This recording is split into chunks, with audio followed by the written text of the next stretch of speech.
British had not expected to be launching an amphibious operation 8,000 miles away.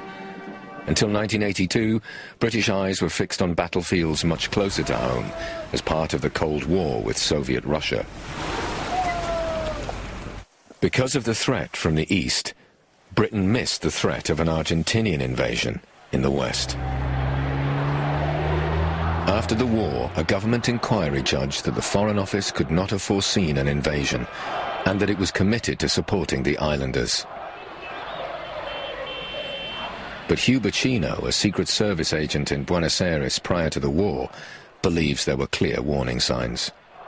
There had been every indication that the Argentines were rousing popular opinion in that direction. There had been good intelligence from the defense attaché and from the SIS station of military preparations. There should have been no doubt that the Argentines were going to do something military. But Foreign Office policy was to sell out the islanders. They wanted to force the islanders into the arms of Argentina. Brigadier Julian Thompson commanded the first British troops to land in the Falklands. He was given a somber warning by the overall task force commander, Admiral Fieldhouse. He said to me, "I have told the politicians that this will be a serious and bloody business." And you might think that I would be dismayed to hear that. Actually, I was rather glad, because I'd just heard a politician on the radio referring to the Argentines as tin pot dictators, which they might or might not have been. But what I didn't want was my people going around thinking these guys would be a pushover. But this was not the message being presented to the British public. Margaret Thatcher was bullish about Britain's chances of success. I am not talking about failure. I am talking about my supreme confidence in the British fleet, superlative ships, and excellent equipment. Soon after she spoke, some of Britain's most modern warships would burn and sink. Many British troops would be sent to the Falklands with inadequate equipment, and men would die in unnecessary disasters.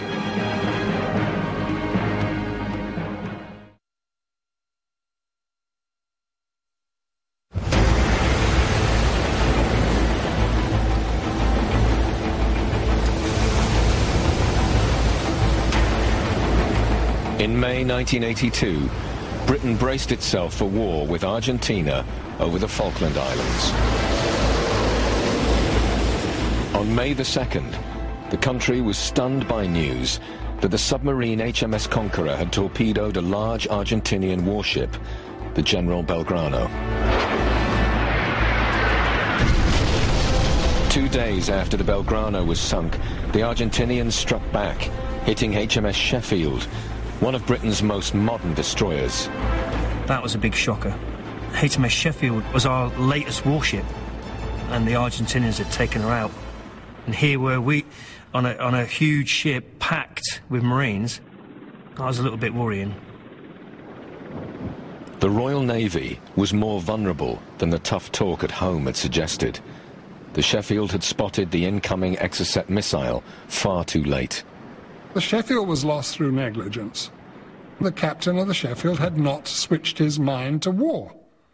Otherwise he would have had all his electronics on, he'd have told the crew that they could not send messages home to their loved ones, and he would not have had the galleys frying up chips. Burney successfully removed the bomb from the Galahad. Naval disposal teams cradled unexploded bombs off 6 other ships.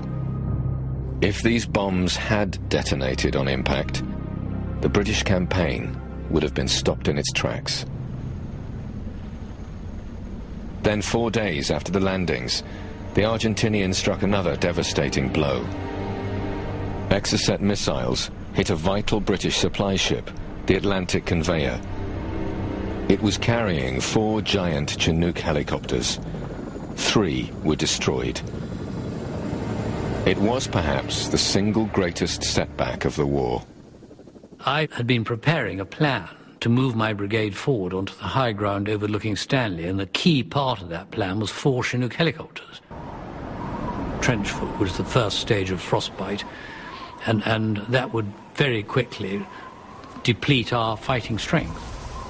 I thought the exposure problem was really serious, so there was no way of getting them out of it, and cold injuries were the thing that really worried me. The shortage of helicopter transport meant that the troops' rations didn't always reach them. Young men who'd never really been hungry beyond a healthy appetite, burning perhaps 5,000 calories in a day, no food. The hunger consumed us. We would talk endlessly about what we wanted to eat. I felt giddy, I felt jumpy, I felt irritable. It was similar to not having slept. You started not making rational decisions, started thinking irrationally. As the march towards Stanley continued, High Command in London set a new challenge. The politicians needed some good news from the front, so precious resources would have to be diverted to capture the hamlet of Goose Green in the south. Even though the 2nd Parachute Battalion were outnumbered by the Argentinian defenders, they won a remarkable victory. But 36 men were wounded, and 16 were killed. Captain James, Lieutenant Parry, Corporal Hartman. On June the 1st, the task force was reinforced by 5 Infantry Brigade. 2 of its battalions had joined the brigade just a few weeks earlier. We were on public duties. I was on a trooping the colour in 81. Actually, my first duty after leaving Sandhurst was the royal wedding of the spring of 81. But in the months immediately prior to the Falklands, we were on public duties, mainly Windsor Castle Guards. The troops of 5 Brigade arrived in the Falklands with no real experience of Arctic or amphibious warfare. We were put on landing craft and taken to a jetty in San Carlos Bay, which is still there. Walking out the beach, I bumped into a Marine colour sergeant who said to me, I remember being rather shocked at the time, what the are you people doing here? I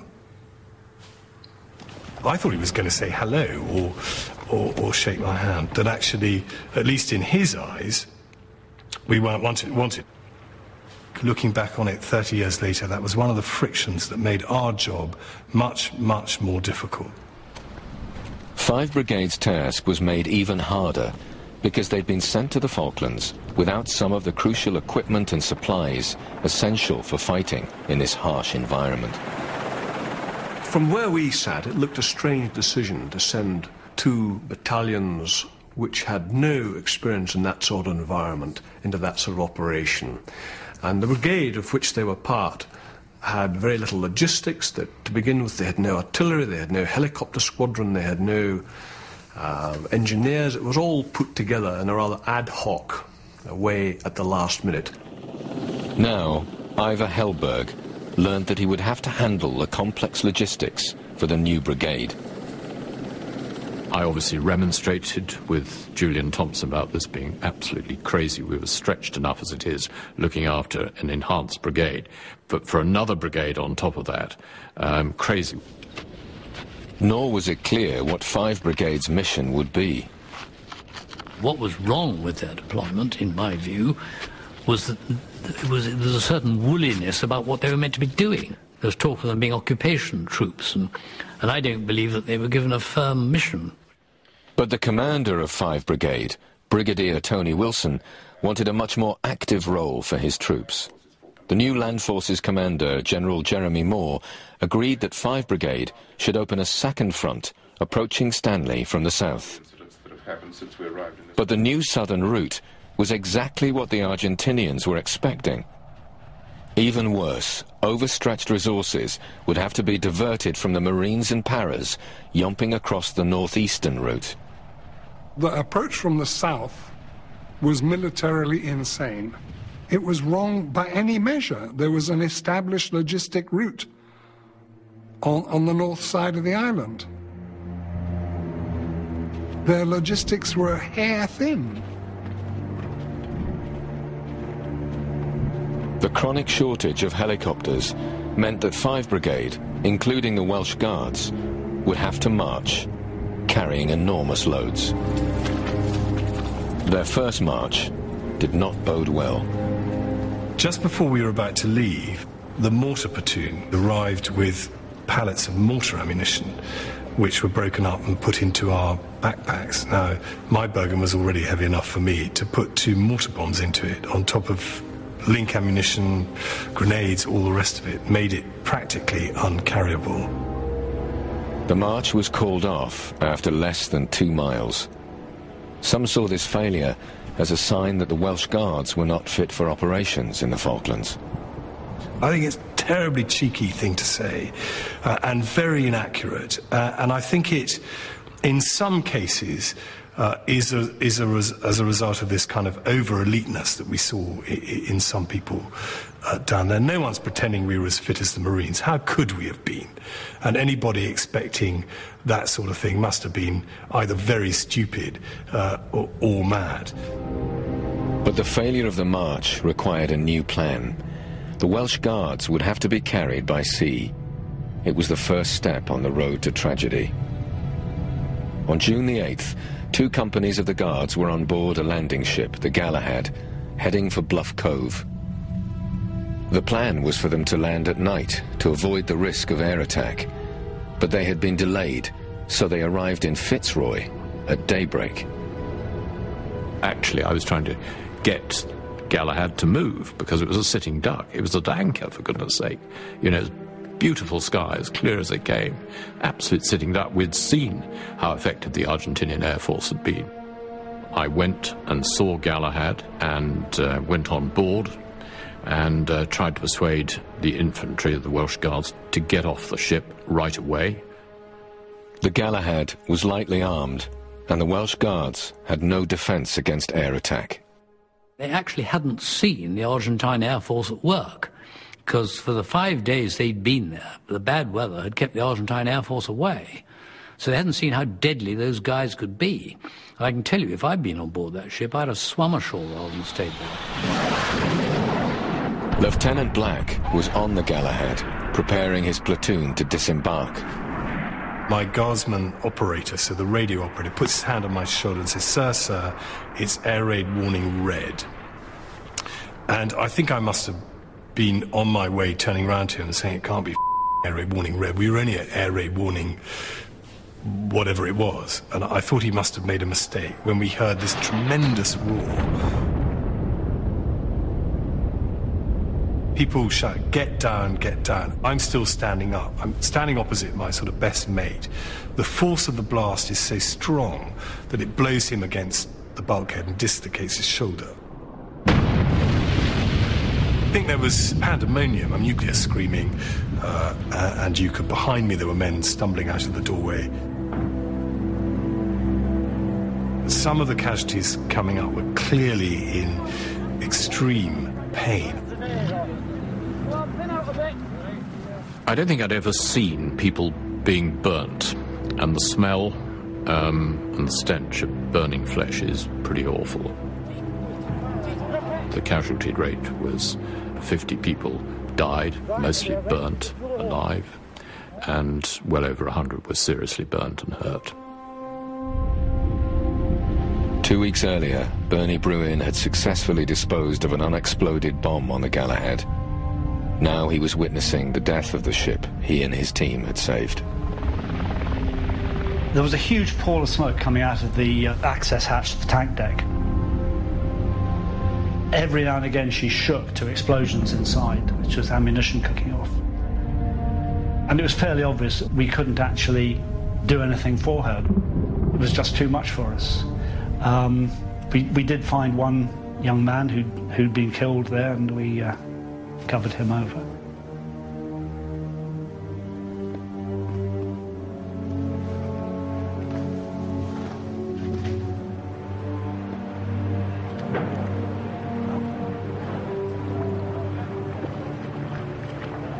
The deaths of so many men on the Galahad was a shocking reminder of the risks of fighting a war without air superiority. There was no time to stop and mourn. The Marines and Paras had to continue their grueling yomp towards Stanley. They now faced the greatest challenge of them all, the series of fortified peaks surrounding the Falklands capital. Kent, Two Sisters, Tumbledown, Harriet, and at the centre, Mount Longdon, all of them bristling with Argentinian machine guns. 3 Para were tasked with taking out the position of Mount Longdon, which was central, right in the centre of all the other positions. It looked quite big, it looked quite formidable, and it looked, if I'm honest again, it looked quite scary to me. The British did not have the artillery, the aircraft, or the overwhelming force needed to launch daylight attacks. The plan was to surprise the Argentinians at night.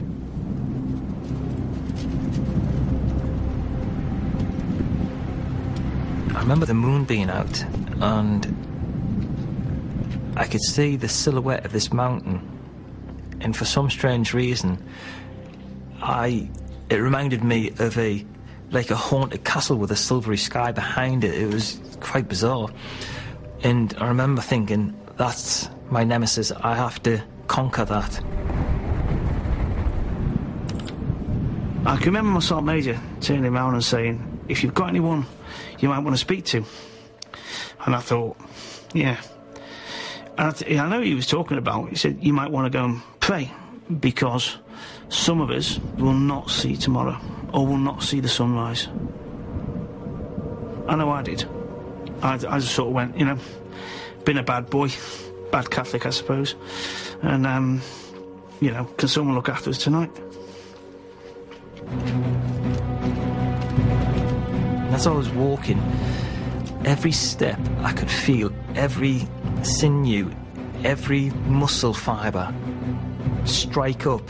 I could feel the sweat coming out of each pause. My body was so alive. I've never ever experienced that before. Everything was alive, and I was just waiting for that bang. The British were tired, cold, and hungry. They now faced the most challenging battles of the war. Outnumbered and outgunned by the Argentinian defenders.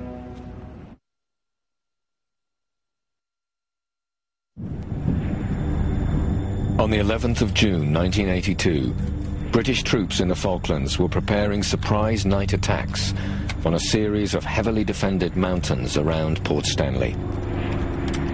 I kind of remember being told to fix bayonets. And I thought, if I have to fix this thing, if I have to use this thing, okay, I'm going to use it. I just hope I don't have to. I really do, because, you know, bayonet fighting is probably the worst part of warfare. You were right on the enemy, right face up, you know, so you would be bayoneting them. The Argentinians now realized that they were under attack. Rifle and machine gun fire, mortars and grenades rained down on the British troops. The noise was incredible. The screaming of people giving orders being sort of overlaid by the screams of people who were hurt. The screams of people carrying out assaults and motivating themselves to go forward. And the noise was just tremendous. Everybody was firing. Everybody. Ian Gardner's company of Marines had reached the lower slopes of a peak called Two Sisters without a shot being fired. But the silence did not last. It was a gutter fight in the dark, close quarter fighting. Argentines were fighting from behind rocks, a case of throwing grenades over rocks, going around, one man going, other men covering them. Range of visibility really quite short. Eventually our section got pinned down by 2.5 machine guns close to the summit, and some riflemen. And for a while we were actually, you know, they had actually gained the momentum and gained the initiative from us. I was basically firing at the muzzle flash of the machine gun. I would put rounds into that for as long as rounds came out of that. So I basically put rounds into that machine gun until it didn't fire back at us.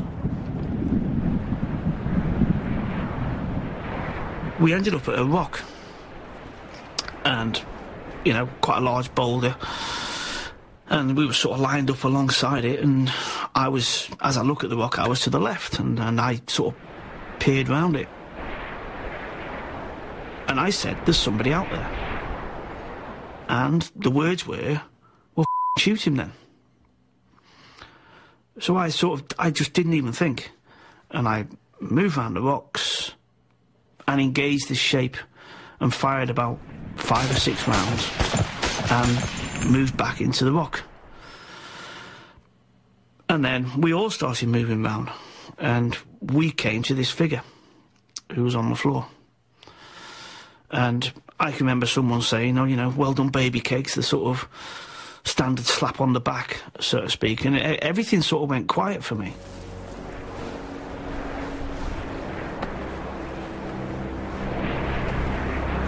The Paras were losing men too. The Argentinians had the latest night sights, and they used them to deadly effect. It was pretty close, because guys were going down all around you. At one stage we were going, me and another colleague were going up, and next thing he just dropped, and he'd been shot right in the eye there with a 50 caliber machine gun. No chance, he was totally dead. It was at this stage that Court McLaughlin was given a command to actually, right, go and get our wounded, get our boys back, get up and go and get them. I moved out, and I found, or ended up at, next to a young guy called Nº212. Neil was obviously in some discomfort. We got him onto a poncho and we carried him as best we could. There were lots of people trying to carry Neil, lots of people, because he was in an awful lot of discomfort. So much it was just really sad.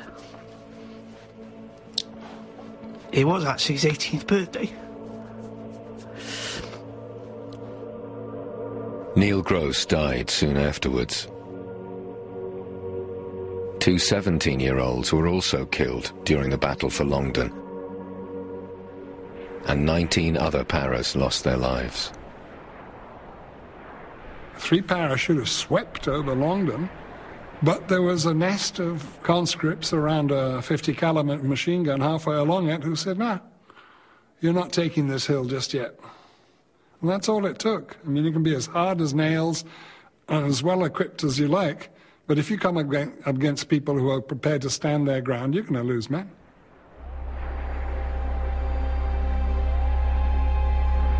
But overall, Argentinian resistance was patchy.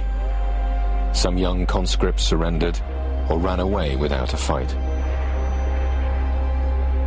By June the 14th, the British had taken all the hills around Stanley. Gentlemen, I've just heard that the white flag is flying over Stanley. Hooray! Very marvellous. Courage, determination, and sheer professionalism had secured a remarkable British victory. Ian Gardner's company of Royal Marines did not have a single fatality during their battle for Two Sisters. I think one has to be surprised at how lucky we were and how close a shave it was. There were several occasions throughout the war when the balance could have really gone the other way, both at sea and on land. I always thought the Falklands victory on our part was a close run. The more you know about what went on and what didn't go on, the more you wonder at it. And I think that the Argentines could have won it had they played it right. The enormous risk in undertaking the Falklands campaign had finally paid off. But victory could so easily have been far more costly.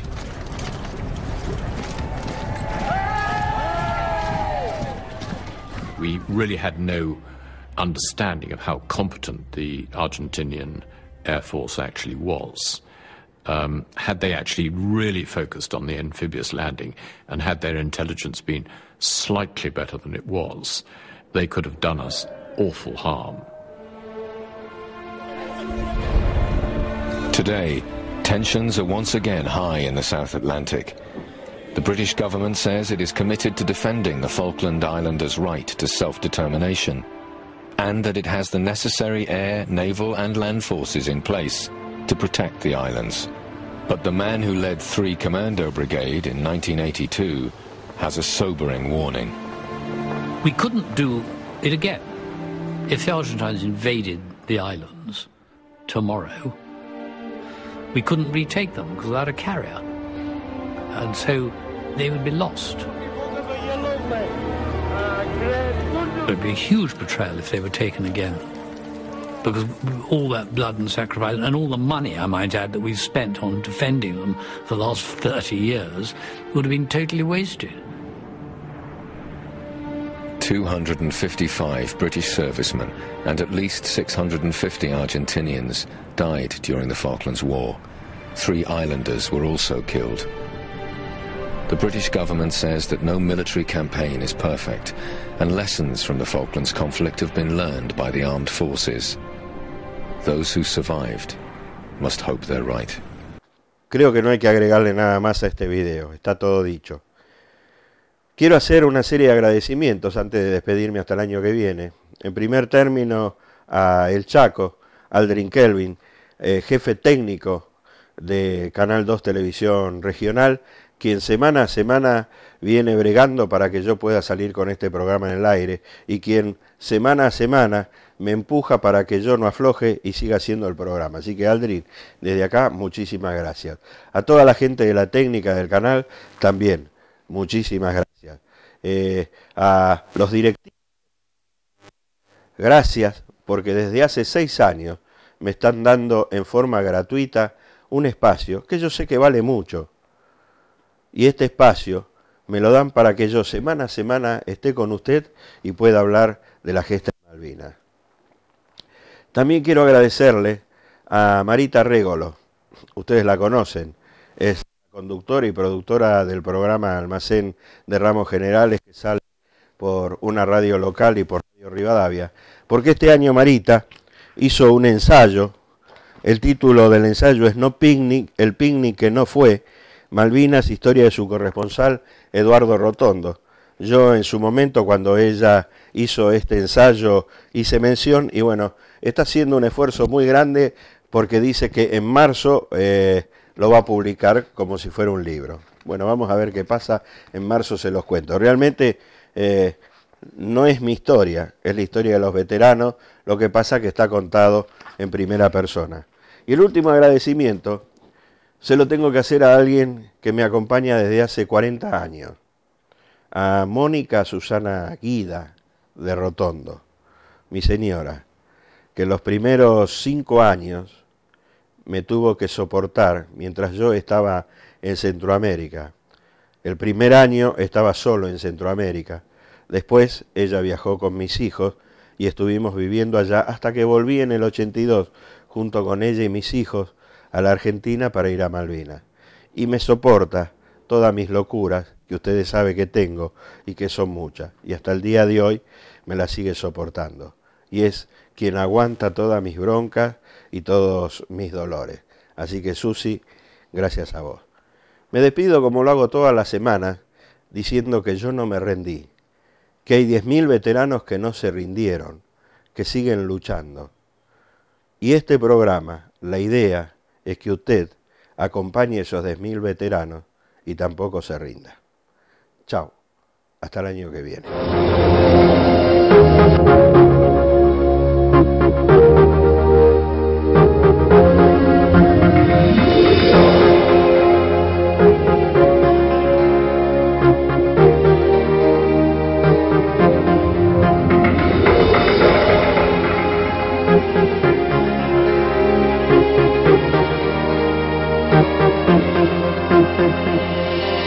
medalla en el pecho, clavada en el corazón, y una visión de Dios, de celeste y blanco, navegando entre los mares. En las noches tres fantasmas que muerden el pabellón, en las aguas bajo el frío.